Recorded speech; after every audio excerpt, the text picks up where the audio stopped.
Troisième épisode de la série Habitudes du succès. Et aujourd'hui, j'ai une bonne nouvelle, c'est que l'habitude dont je vais vous parler dans cet épisode, vous l'avez forcément déjà. Chaque personne qui regarde cette vidéo a déjà cette habitude.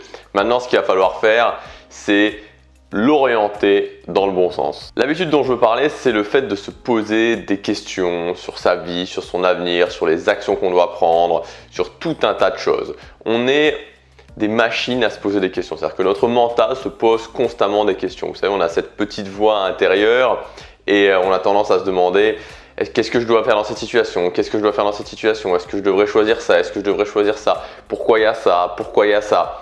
Toutes ces choses qu'on se demande en continu et particulièrement dans certains moments comme le matin quand on est en phase de réveil, le soir quand on est en phase d'endormissement, il y a des moments qui sont aussi beaucoup plus propices à se poser des questions. Le truc, c'est qu'il y a des questions qui vont nous servir, c'est-à-dire des questions qui vont nous permettre d'avancer, et à l'inverse, il y a des questions qui vont pas vraiment être intéressantes, qui vont nous maintenir dans un état de doute, de stress qui est pas spécialement inspirant, qui ne pousse pas à l'action. Donc d'une façon générale, pour faire simple et précis, toutes les questions où il y a un pourquoi, des questions qui commencent par un pourquoi je n'y arrive pas, pourquoi je veux ça et je ne l'ai pas, pourquoi je n'ai pas cette augmentation, pourquoi je n'ai pas un travail qui me plaît, pourquoi lui il a ça et pourquoi moi je ne l'ai pas. Toutes ces questions-là ne sont pas intéressantes tout simplement parce que ça ne sert à rien, elles ne servent à rien ces questions-là, même si vous avez le pourquoi, c'est-à-dire que même en allant au fond des choses, en demandant à plein de personnes, en analysant, en creusant le pourquoi du comment, ça n'aura pas d'impact direct. Et ce qui nous intéresse, c'est d'avoir un impact direct, c'est-à-dire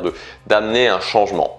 À l'inverse, toutes les questions qui sont orientées sur le comment je pourrais avoir ça, comment je pourrais changer cette situation, comment je pourrais obtenir ça, comment je pourrais améliorer ma vie, comment je pourrais faire passer ma vie à un autre niveau, comment je pourrais faire connaître ma chaîne YouTube, monter mon entreprise, faire des études qui m'intéressent, trouver un couple, trouver une copine, un copain qui pourrait m'amener dans un couple vraiment inspirant. Toutes ces questions-là qui sont orientées sur le comment sont beaucoup plus intéressantes parce qu'elles sont tournées vers l'action, elles sont tournées tout simplement vers une solution. C'est vraiment une habitude qui est importante à prendre parce que des questions, de toute façon, vous allez vous en poser et c'est important de s'orienter vers des bonnes questions, vers des questions qui poussent à l'action, des questions qui vont amener votre vie à un autre niveau plutôt que de rester dans des questions qui vont pousser d'une façon générale à la négativité, au sentiment de ne pas avoir le contrôle. Il y a 3 étapes pour moi pour se poser les bonnes questions. La première étape, c'est de le savoir. Donc maintenant, vous le savez, vous savez qu'il y a une importance au niveau des questions et vous savez que les questions que vous vous posez vous conditionnent d'une certaine façon. Deuxièmement, c'est de s'observer, c'est-à-dire de se dire, ok, à quel moment je me pose des bonnes questions, à quel moment je me pose des mauvaises questions. Quand vous commencez à vous poser des questions, dites-vous, est-ce que cette question-là, elle me sert vraiment à quelque chose? Est-ce que cette question-là va m'amener vraiment vers une solution, va m'amener vers un mieux? Si ce n'est pas le cas, vous pouvez arrêter directement de vous la poser et essayer de la transformer en une question inspirante. Deuxième étape, donc, c'est s'observer pour repérer quand est-ce qu'on se pose des questions intéressantes et quand est-ce qu'on se pose des questions qui ne sont pas vraiment intéressantes.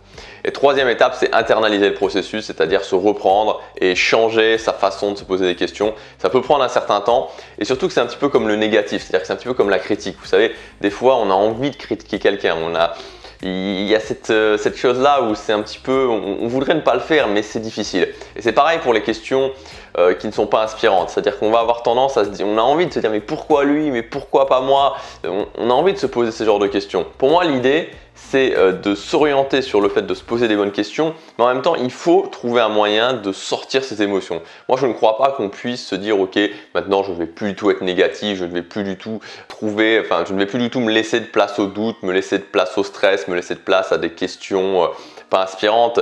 L'idée, c'est plutôt de se dire, ok, l'essentiel de mon temps qui doit être orienté vers l'action et je m'octroie certains moments pour sortir ces émotions.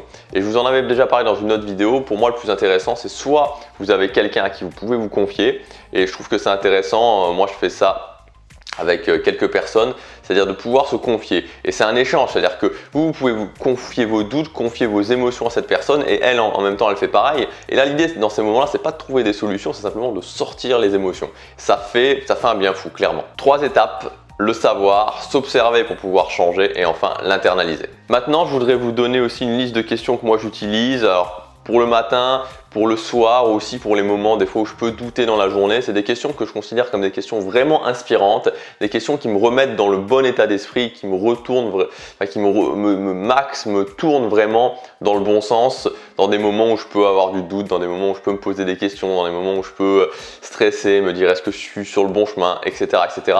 Ces questions-là sont vraiment d'une grande aide. Alors je ne vous conseille pas forcément de les copier telles quelles, c'est juste, c'est mes questions à moi, vous pouvez vous en inspirer. Moi je me suis inspiré de questions d'autres personnes, puis je les ai retravaillées, je les ai améliorées, je les ai surtout adaptées à moi. Mais c'est vraiment des bonnes questions que vous pouvez vraiment vous faire cette liste, la prendre par cœur, et les moments où vous doutez fort, les moments où vous dites où c'est pas facile, vous pouvez vous poser ces questions. Premièrement, quelles sont mes valeurs les plus importantes? Donc c'est quoi vraiment vos valeurs? De définir ces valeurs, de passer du temps à chercher ces valeurs pour ensuite pouvoir se dire ok, là je vis pour mes valeurs, et donc ça peut aider pour prendre des décisions dans les moments de doute. Quel est l'objectif sur lequel je suis le plus engagé cette année? Vous devez avoir un grand objectif dans l'année sur lequel vous êtes vraiment engagé. Troisièmement, quelles sont les actions que je prends au quotidien pour atteindre cet objectif? N'oubliez jamais que malgré tout, la réalité, elle est dans les actions quotidiennes, les actions que vous faites chaque jour automatiquement. Quatrièmement, pour les moments où il peut y avoir des situations négatives, en quoi cette situation négative est une opportunité pour moi? En quoi cette situation négative peut me permettre de grandir? Cinquièmement, pour prendre des décisions, notamment ou aussi pour des situations négatives, quel est le prix à payer si je n'agis pas? Quel est le prix à payer si je ne change pas? Qu'est-ce qui va se passer dans 1 an, 2 ans, 3 ans, 4 ans, 5 ans, 10 ans?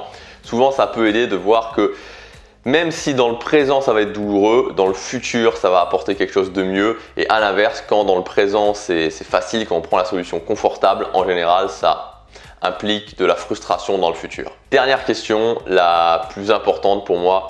Quelles actions je pourrais prendre au quotidien, quelles habitudes je pourrais mettre en place dans ma vie maintenant et dans ces prochains mois? Donc réfléchir à des habitudes qui pourraient faire une différence dans ma vie, qui pourraient vraiment, si je le fais tous les jours, apporter d'énormes changements. Posez-vous des questions, posez-vous les bonnes questions, essayez de réorienter votre mental à chaque fois qu'il dévie sur le fait de revenir ok, je reviens dans les solutions et pas dans les questions qui ne m'amènent rien. J'ai mis en place une mailing list avec des vidéos qui ne sont pas sur cette chaîne où je vous explique vraiment concrètement comment mettre en place des habitudes, comment prendre des actions au quotidien qui vont vous permettre d'atteindre automatiquement vos objectifs. Vous pouvez accéder en cliquant sur la fiche qui est juste ici ou sur le lien dans la description. Il suffit simplement de rentrer son prénom et son adresse email et ça arrive directement sur votre boîte mail.